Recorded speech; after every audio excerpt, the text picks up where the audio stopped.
was some baseball news over the weekend. I don't know if it was Friday, Saturday, whatever, but the Post, Mike Puma, had a report that Jeff McNeil and Lindor get into another fight throughout the course of this 2025 season, and that Francisco Lindor and Juan Soto had a icy relationship or something like that. Okay, so big deal. Like, to me, not everybody's going to like each other. You have to work together. Okay, fair enough. You go out there and try to win ball games. It shouldn't be everybody needs to be friends. You think in '86 they were all best friends? Also, this is not new news. Fans maybe don't want to believe it. This is stuff that, I mean, come on. I've heard about it and alluded to it and talked about it for I don't know how many months. Nobody wants to believe it. And by the way, they can believe whatever they want. These are, I believe the report to be factual. I mean, I've heard, like I said, similar stuff over the years. But the Mets got to the 2024 NLCS with McNeil and Lindor on the same team. And those guys hated each other for how long ago? You know, did they get into the issue of 2021? With the raccoon thing? Yeah, the rat and the raccoon. 2021, right? Okay, right. So it's been going on for years. So this is nothing new. And I'm sure that there's some issue with Soto, Lindor, whatever it may be. Okay, get over it is what I would say. Get over it. Sack up. You're both making hundreds of millions of dollars. Sack up. I don't know who's at fault here, and I really don't care.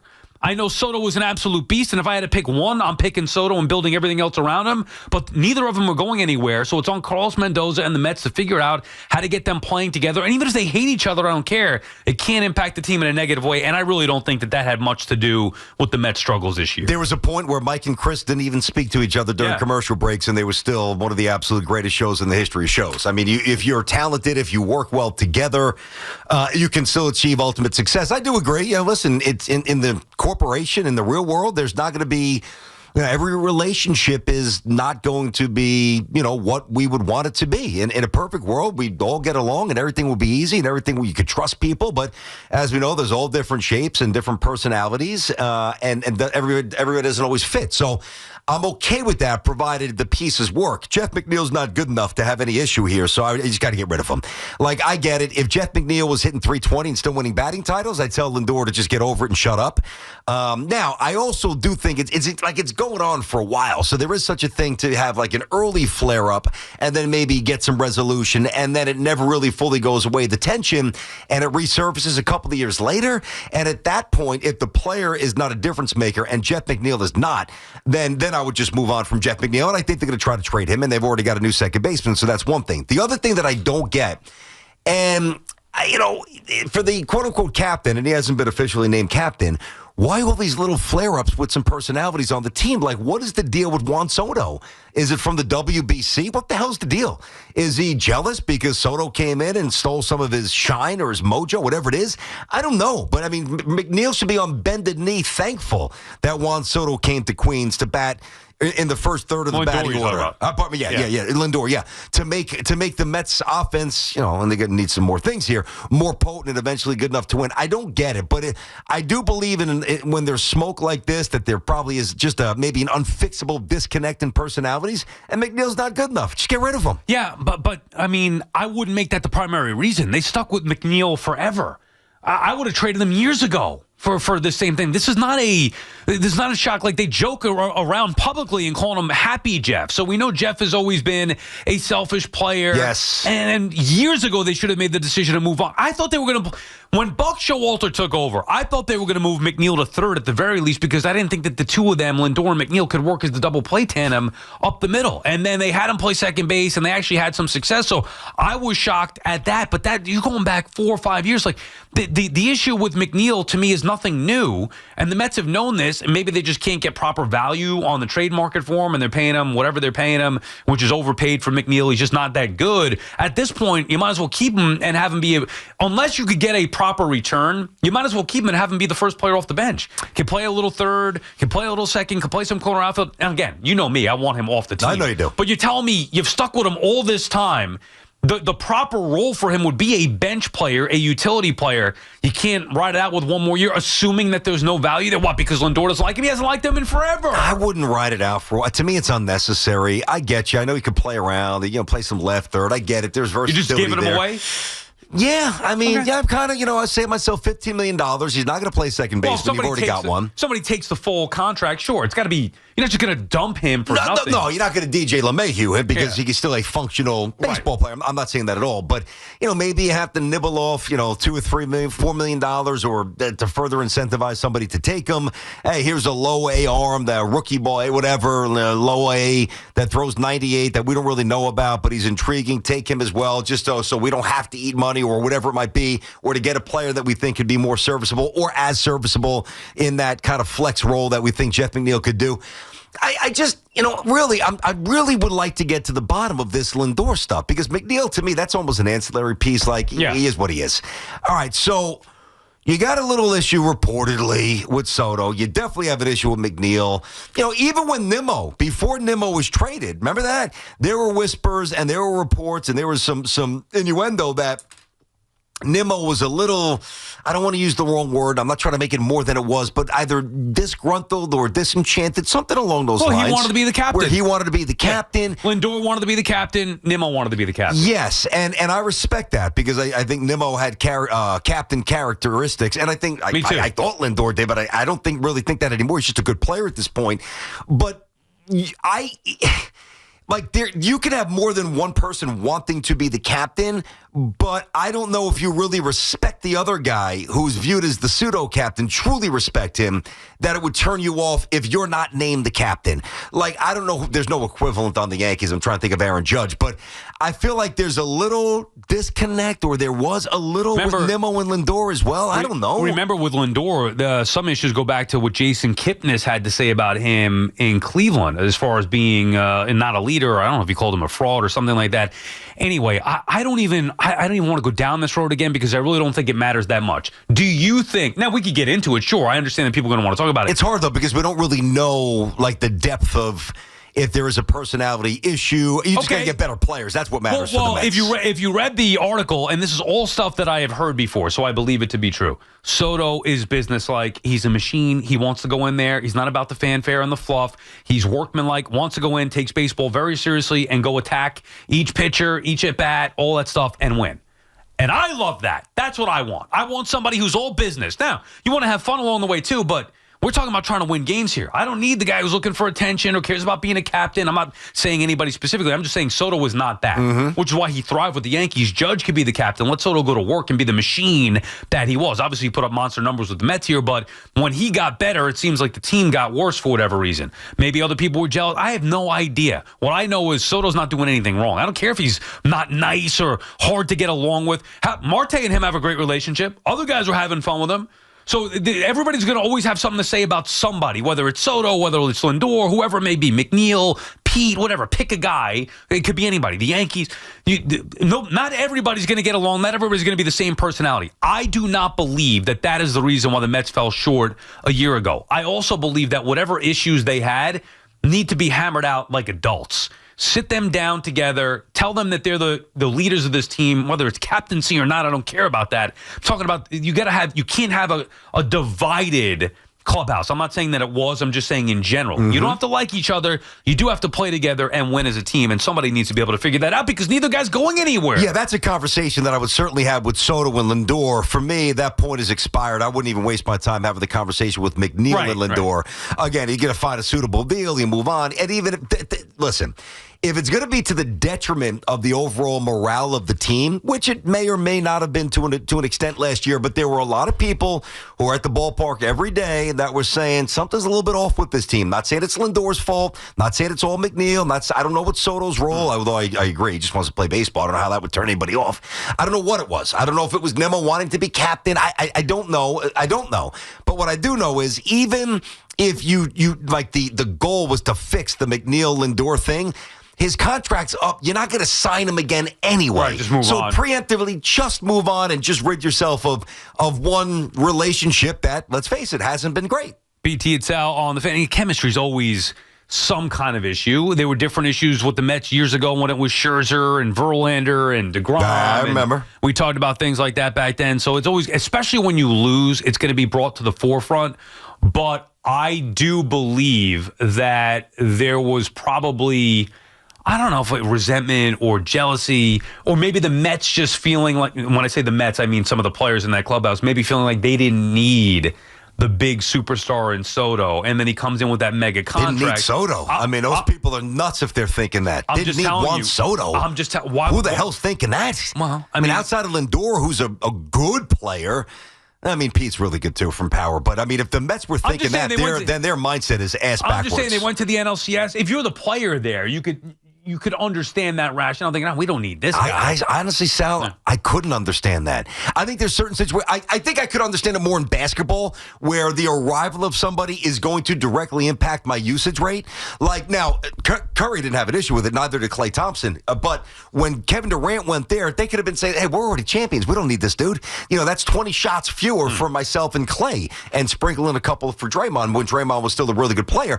And it didn't hurt them; they won the championship. But I could see that impacting basketball where shots and usage rate is different. Juan Soto comes in, Lindor's still getting up 4 times. There's nothing that Juan Soto would do that would take away from Lindor being able to, what is he going to run in from right field and try to steal a ground ball from him? By the way, deal with it, Lindor. I also think, what if Lindor tried to get Soto to be more? Remember, there was a thing early on with not wanting to take the pictures, the OMG but thing. Marte was saying, hey, this is how we do things here. Yes, I remember well. Okay, so maybe Lindor as the leader, even if he's not the captain, trying to get Soto to do all that, and Soto just wasn't having it for whatever reason. Okay.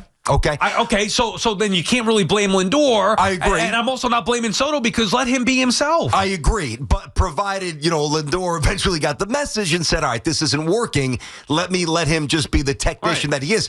I would actually applaud Lindor if that was the case, where he was trying to get him, to ingratiate himself to the locker room and blend in.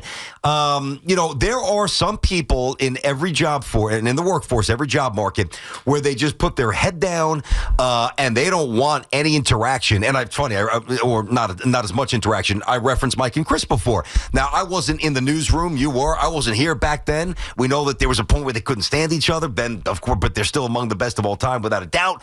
But what I heard, and what just knowing their personalities a little bit, and I know Mike better than Dog, Mike wasn't necessarily into small talk, where I could see Dog coming out and just having a conversation and holding court in the newsroom about who we bet and what do we do and this, that, where maybe Mike was just more a little zoned into the job. Not that Dog wasn't working hard, but they were two different approaches to their craft. And that's probably the case with Soto and with Lindor. And if Lindor tried to ease Soto into the Met world with the OMGs and the pictures and all that stuff, well, then good for Lindor, but you got to know when to step away and let the man do it. If he's not having it, he's not having it. Now, remember, you and I had this conversation over the course of the summer where there was an article that came out where Soto was praising Marte. Oh, yeah. Quote, I feel like he's actually the captain of the team. Yeah, there were more in there, and I was saying that was a direct shot across the bow from Soto to Lindor. People took issue with that or doubted that. How about now? Read those quotes. Hey, like me now. Yeah, read those quotes again. Now, I'm not saying that. All I'm saying is sometimes I know what I'm talking about. You know what I mean? I'm not just throwing stuff out there. So when I have maybe heard some rumblings, and then I see a report like that go out there, quote, I feel like he's actually the captain of the team, Soto talking about Marte, and there were more in that article. I remember it well.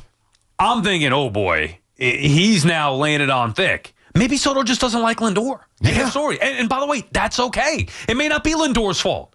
But I'd like to know why he doesn't like him, because that's why I said it was a WBC. I don't know, but if there's a little distaste for Lindor, I'd like to know why, because that's a potentially greater issue, and look into the underbelly of the Mets, you know what I mean, under the hood a little bit here. If he's the main guy and he's been here for a couple of years, and, up until Soto came, highest paid, highest profile, blah, blah, blah, and Lindor doesn't get along or rubs some people the wrong way, I want to know why. That's not great for chemistry, but, listen, I just think that whatever you said a couple of years ago and the conversations that this show had before any other show. Which was a whole different team, by the way. But that's where I'm going.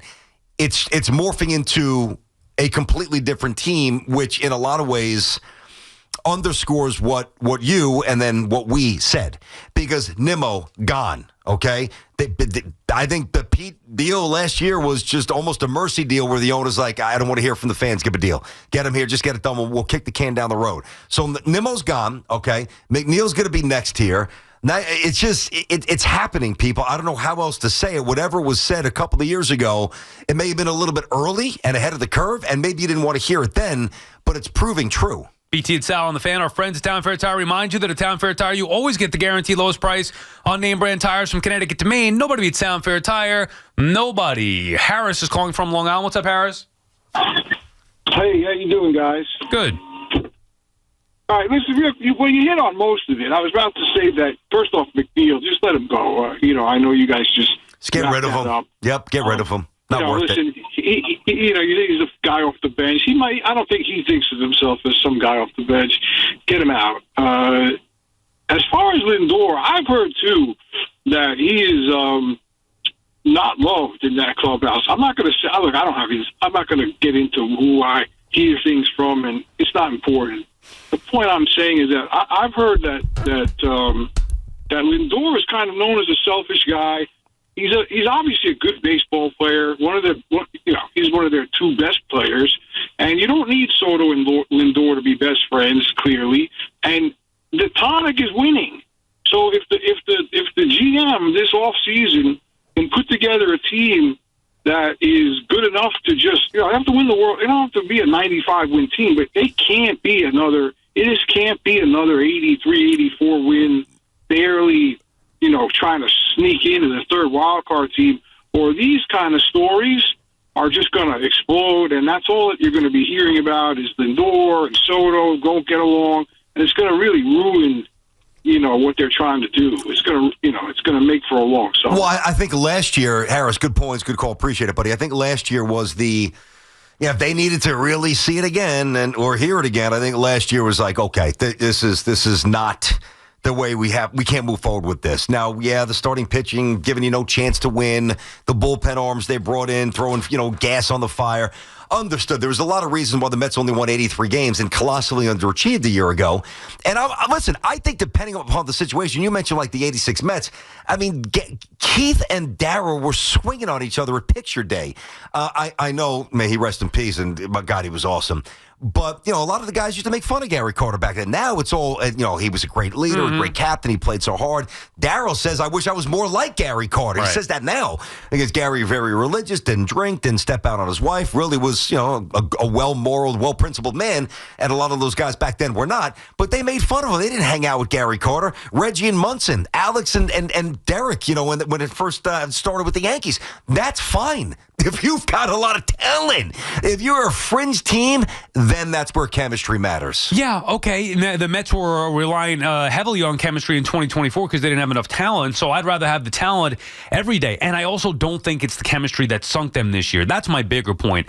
I'm not disputing any of the reports. And by the way, again, this is old news, not just because we were talking about it. There was another article, I think Disha Dosar wrote about it before Puma had it. So to me, reading that was, who doesn't know about this stuff? And also then the second part was that the primary reason the Mets had issues? I don't believe that it was. Something clearly was not the same as it was in 2024. The vibes weren't the same as they were with the OMG Mets, where you couldn't have a more vibey season, for lack of a better term, than they had. So much so that they went on an incredible run. But that team wasn't very good either. It took an incredible run just to barely make the postseason, and then they got hot in the postseason before getting dismantled by the Dodgers. So they have a lot of work to do as far as building a ball club. I would not look at the Soto, Lindor, whatever cold relationship as something that either A, can't improve, or B, is going to prevent them from winning big over the next several years. Yes, but I'm looking to remove basically everybody else from the equation that may have an issue with Lindor, unless you are, and there's just not right, nobody but else. What if Lindor's the problem?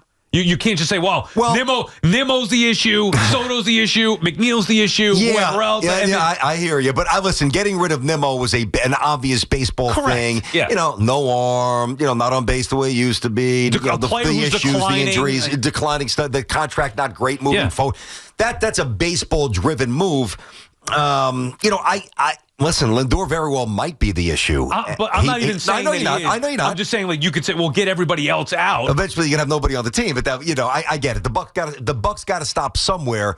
And to me, just again from a distance, it seems like the onus is now on with all due respect to Lindor. The onus is on him a little bit to kind of change, maybe. I don't mean how he gets ready for a season. I'm not talking about baseball. But if there are some little disconnects from a personality perspective, instead of trying to force it on Soto with the vibes, just let him be Soto. Now, if McNeil's back, you got to make amends a little bit here. And the young guys coming up, you gotta lead. You've got to be more adaptable to the personalities in the clubhouse. He seems fairly rigid with that. And especially if you're a captain, like one of the great things of being the captain is that you are adaptable. You can relate to anybody in the room. It seems like there's too many guys in the room who don't really want to talk to Lindor or just don't feel him, if you know what I mean. So that's got to change. And if it doesn't, then you're going to have bigger issues downstream. But you start with McNeil. Get rid of him. He's not good enough to keep around. BT and Sal on the Fan.